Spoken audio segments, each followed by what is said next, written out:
Hello everyone, welcome back to the channel. Whoa, 89% of you unsubscribed? What y'all doing?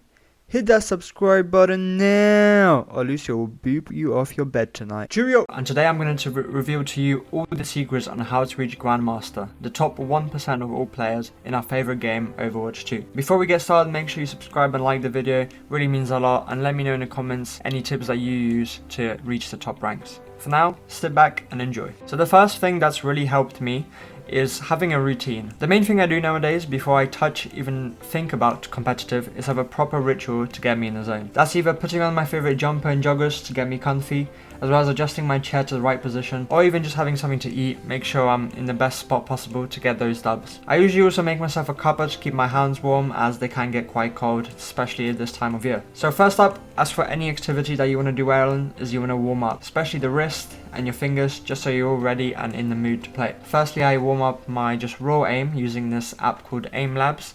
That's free on Steam. It's still in development, but it's pretty good. It's basically a very simple warm-up drill which helps you get into the swing of things that you might need to do in-game. So I usually opt for one from each category of the flicking and tracking menus, as I usually play Kiriko and it can involve kind of flicking onto teammates to heal them, or even land those headshots when a Sombra hacks you from behind. So it's just getting your body used to doing those movements that you may need in-game. After I've done those, then it's time to open up Overwatch. I have a few custom games that I've saved from streamers. The first one is a horizontal practice which has random Overwatch heroes run left to right, so I can practice my tracking at head height, making sure my crosshair positioning is right, and also because I play Kiriko, getting that travel time down, because you always need to kind of aim where they're going because of that travel time. Same with Hanzo, you have to adjust for that travel time. After I'm happy with that for a few minutes, next up is the vertical practice.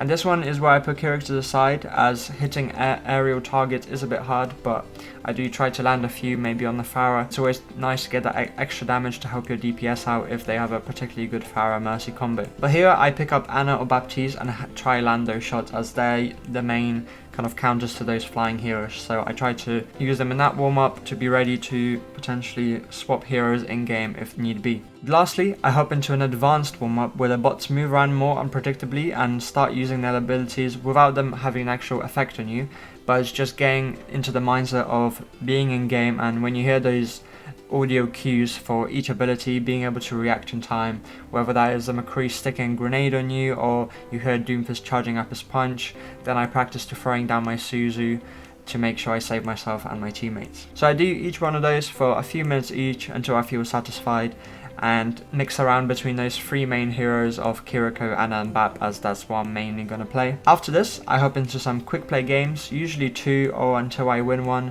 where I would play Kiriko or Ana, just so I'm happy with those two and being able to practice on more real life players and again my reflexes and basically simulate a competitive game. I try to warm up my callouts as well, so being able to communicate with your team and be ready to call out what you need to, so I'm getting myself into that competitive mood as early as possible. So I play those two until I get at least one win, because I feel like having that winning mentality going into games and really feel like, yeah, I can actually win a game, kind of lifts your spirits up a bit. And after this real routine is over, I feel ready to hop into comp. During QE times you can also jump back into the workshop custom games to keep warming up, maybe watch some streamer in the meantime. That's what I usually do, and that brings up to our next point. So another big thing I do is basically see what the pros do. I think the big thing that I've started doing since Overwatch 2 compared to my Overwatch 1 more casual career is watching the top 500 players and see the little things they're doing with the heroes that I play to get them to the same level. The main one for me being ML7, the GOAT of all supports, in Europe at least. Not only is he a mad player, but just brings an overall cool vibe when playing without getting too angry at teammates or whatever, and just doing his thing. I found watching him during a spare few minutes, even whilst I'm eating or whatever, you can learn a cool new spot or how he saves his Suzu for specific abilities on the enemy team. There's always something to learn there, and it just makes it a bit more interesting to get you really involved into the game and fully immerse yourself, as that, again, that's really what it takes to get to that top level. But you know, whatever role you're playing, find yourself a guide to watch. For example, DPS, J3 is really good, or EQO, Shadow 2K, they all stream regularly on Twitch. Or you can have 6 on tank, or flats, so there's different options. It's just those little things that you start thinking about whilst you watch the pros. They typically talk over their gameplay and kind of say what they're doing. So lastly, I just want to go through some little tips and tricks that I compiled here.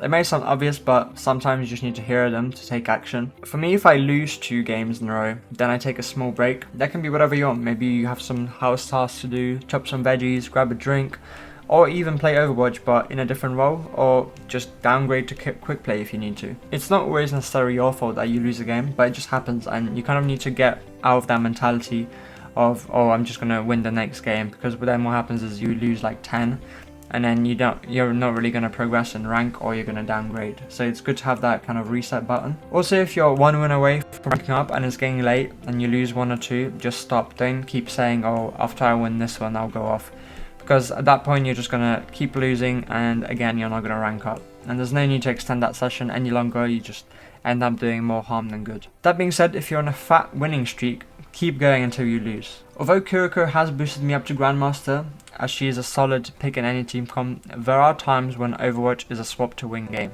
An important thing to understand is that you will need to change sometimes, and having a few heroes in your locker will do you nicely. Even if you don't know how to play them to the same level as your main, for example, simply being with your soldier whilst pocketing them as a mercy can lead your team to victory if your DPS are proper cracked. Make sure you know a few different characters who counters who. The same way I don't really want to play Mercy because I think she's a boring hero, but sometimes just going with your soldier and then pocketing them will win you the game. So sometimes you all Genji mains out there, you have to go hit scan, or tank, you have to go dive to counter the enemy team, and when I do that, personally, I found that I win more than I lose. Next big thing is communication. As you move up the ranks, people will start making random callouts such as Moira no fade, etc., and you need to know what these indicate. Tracking enemy heroes' abilities becomes more common. This gives you the ability to focus on them when they're at the most vulnerable, and giving those callouts allows you to tell your team to basically dive them. And learning these and looking out for them to call out to your team is crucial to mastering competitive play. For support heroes, this means calling out their escape abilities. For Anna, this would be nade and sleep dart. If you see her use both of those, I usually call out Anna no abilities, as she has no way to defend herself from a diving Genji, for example.